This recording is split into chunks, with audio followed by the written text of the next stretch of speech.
Good morning, students. Today we will start a new chapter. Chapter is manufacturing industry. इस chapter में हम India के manufacturing industry और world के कुछ इम्पॉर्टेंट पॉकेट्स प्लेसेस की बात करेंगे जो मैन्युफैक्चरिंग में काफ़ी आगे हैं. और आपको पता होना चाहिए कि this is a very important chapter as it deals with the manufacturing sector of our GDP. तो जैसा कि आपको बता दूं कि जीडीपी जो हमारा है, जो ग्रॉस डोमेस्टिक प्रोडक्ट है, और हमने आपको बताया था कि इंडियन इकोनॉमी को अगर हम तीन पार्ट में डिवाइड करें, तीन सेक्टर्स में डिवाइड करें, तो पहला एक आएगा हमारा primary, second one is secondary, and third one is tertiary. Primary sectors जो है स्टूडेंट्स, ऑलरेडी मैंने आपको पिछले क्लासेस में बताया है कि प्राइमरी सेक्टर्स मेनली डील करता है उन सेक्टर्स से जो रॉ मटेरियल्स प्रोवाइड करते हैं. इनमें हमारा एग्रीकल्चर और प्लस माइनिंग, ये दोनों चीज़ें आ जाएंगी इसमें. सेकेंडरी सेक्टर बहुत इंपॉर्टेंट है क्योंकि इसमें हम इन्हीं रॉ मटेरियल्स को with the help of tertiary sectors, ठीक है, सेकेंडरी सेक्टर्स में चीज़ों को मैन्युफैक्चर करते हैं. ठीक है, क्या करते हैं? मैन्युफैक्चर करते हैं चीज़ों को. क्या करते हैं? उनकी वैल्यू को बढ़ाते, इन्हांस करते हैं with the proper technology, machine, tools and skilled labourers की हेल्प से हम इनका इम्पॉर्टेंस को, वैल्यू को बढ़ाते हैं.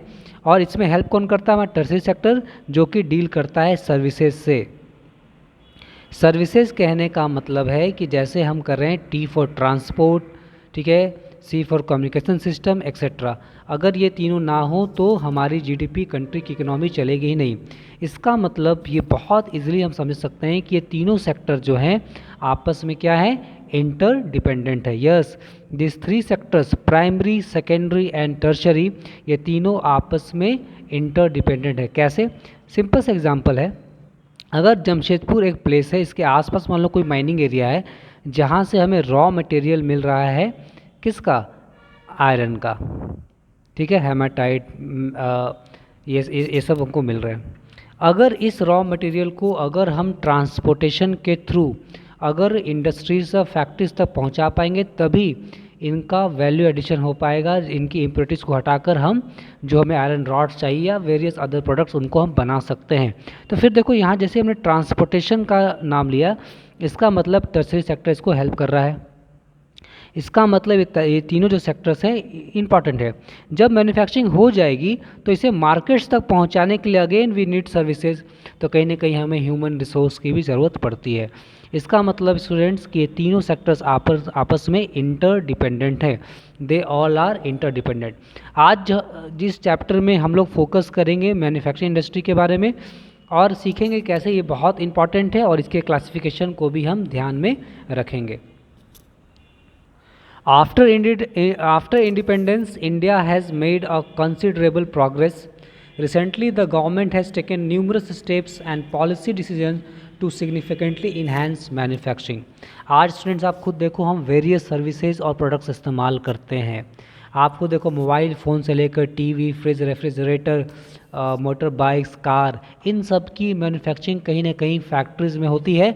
और जिन एरियाज़ में इनकी मैन्युफैक्चरिंग होती है वो एरियाज़ काफ़ी इकोनॉमिकली काफ़ी स्ट्रॉन्ग होते जा रहे हैं. फॉर एग्ज़ाम्पल ये हमारा गुजरात, आपको पता है गुजरात में कॉटन टेक्सटाइल को देख लो, या फिर आप झारखंड को देखो जहाँ पे जमशेदपुर एरिया है वो कितना डेवलप हो रहा है. तो जहाँ पर भी मैन्युफैक्चरिंग इंडस्ट्री सेटअप्स होंगी, जहाँ पे इंडस्ट्री सेटअप होंगी, उस एरियाज़ में इकोनॉमिक डेवलपमेंट आपको देखने को मिलेगा. क्योंकि इनसे क्या होता है? जॉब क्रिएशन होता है, लोगों को जॉब मिलती है. उस इनकम का इस्तेमाल वो प्रॉपर एजुकेशन में, प्रॉपर हेल्थ केयर में इस्तेमाल कर सकते हैं और अपने लिविंग स्टैंडर्ड्स को इम्प्रूव कर सकते हैं. इसलिए आपने देखोगे जितनी भी कंट्रीज़ जो काफ़ी डेवलप्ड हैं, जो बहुत एडवांस है, उन कंट्रीज़ में मैन्युफैक्चरिंग काफ़ी स्ट्रॉन्ग है. They are producing numerous of products जिनको वो एक्सपोर्ट करते हैं throughout the world and earn a lot of income. That's why they are very rich and they are called developed nation.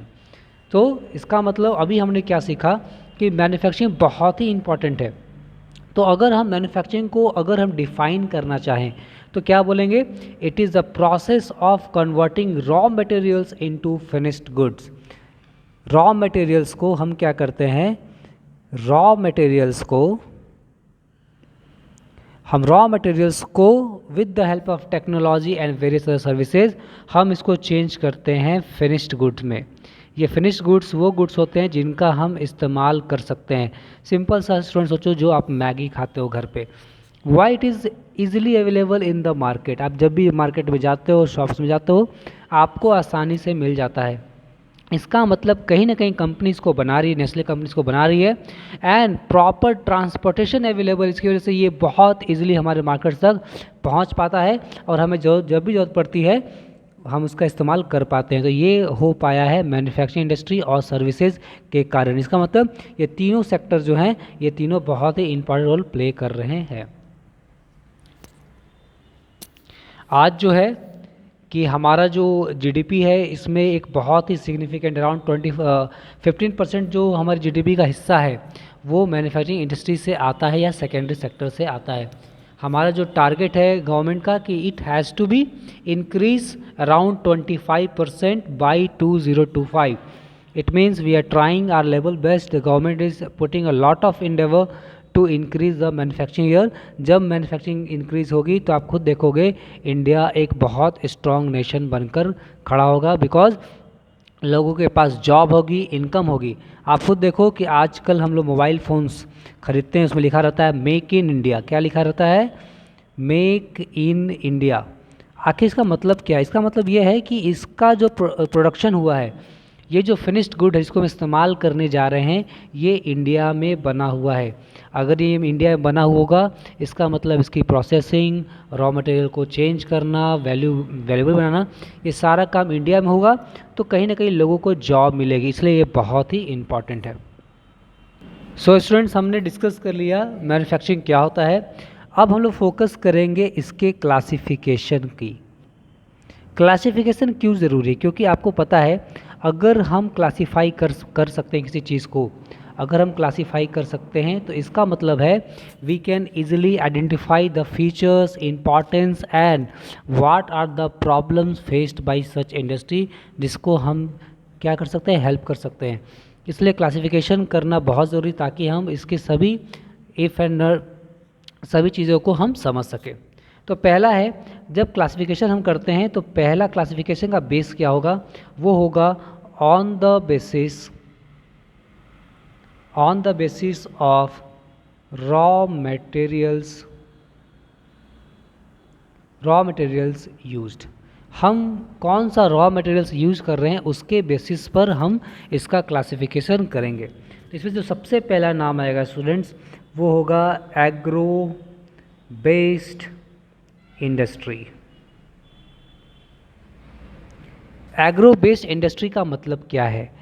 Agro based industry का मतलब है, यहाँ पर agro जो वर्ड है, ये वर्ड डील करता है एग्रीकल्चर से। एग्रीकल्चर का मतलब कृषि, खेती। इसका मतलब हम उन इंडस्ट्रीज़ के बारे में बात कर रहे हैं जिनका रॉ मटेरियल हमारे फार्म लैंड्स, फील्ड से आता है, फार्मर्स हमें प्रोवाइड करते हैं। डायरेक्टली और इनडायरेक्टली जो रॉ मटेरियल है वो आ रहा है हमारा from the farm lands. So such industries में कौन सा एग्जाम्पल हमारा हो सकता है? Cotton, jute, rubber and sugar industry as such example of agro based industries. तो आपको पता है maximum of the raw materials that we use और we convert them into a valuable products, उनका रॉ मटेरियल कहीं ना कहीं फार्म लैंड से आता है। चाहे वो कैचअप आप खा रहे हो, किसान का जैम खा रहे हो, मैगी खा रहे हो या बिस्किट खा रहे हो, even the dairy products that we are using, they all are coming from directly or indirectly from the farmers। तो इसका मतलब ये एग्रो बेस्ड इंडस्ट्री कहलाएगा। इसके बाद स्टूडेंट्स जो नेक्स्ट हमारा आएगा वो आएगा mineral based industry. Mineral based करने का मतलब इसमें हम ध्यान दे रहे हैं कि यहाँ पे माइनिंग, मैंने आपको बताया था कि प्राइमरी सेक्टर में दो वर्ड आते हैं, एग्रीकल्चर प्लस माइनिंग। तो माइनिंग से क्या हमें बहुत सारे मिनरल्स मिलते हैं जिसको हम अनअर्थ करते हैं। तो ये सब इंडस्ट्री ऐसे जिनका रॉ मटेरियल माइनिंग से आता है या मिनरल्स बेस्ड होता है।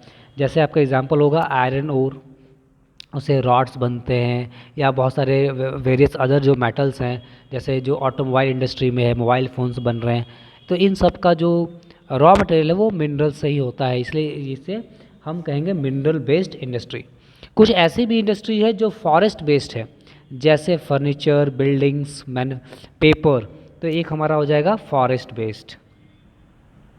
These are very easy but very very important to understand. और इसके बाद एक हमारा है एनिमल बेस्ड इंडस्ट्रीज़, जिसे हमने अभी डिस्कस किया था।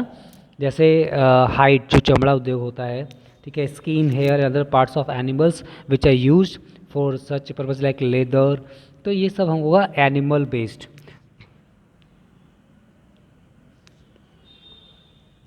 So students, we have classified industries on the basis of raw materials used. First one was agro based, second one was mineral based, third one was forest based, and fourth one is animal based industry. So I hope all the points are clear to you. You have to read first 2 or 3 pages of this chapter and try to identify all the problems that you face in chapter, and we can discuss in the next doubt class. Thank you.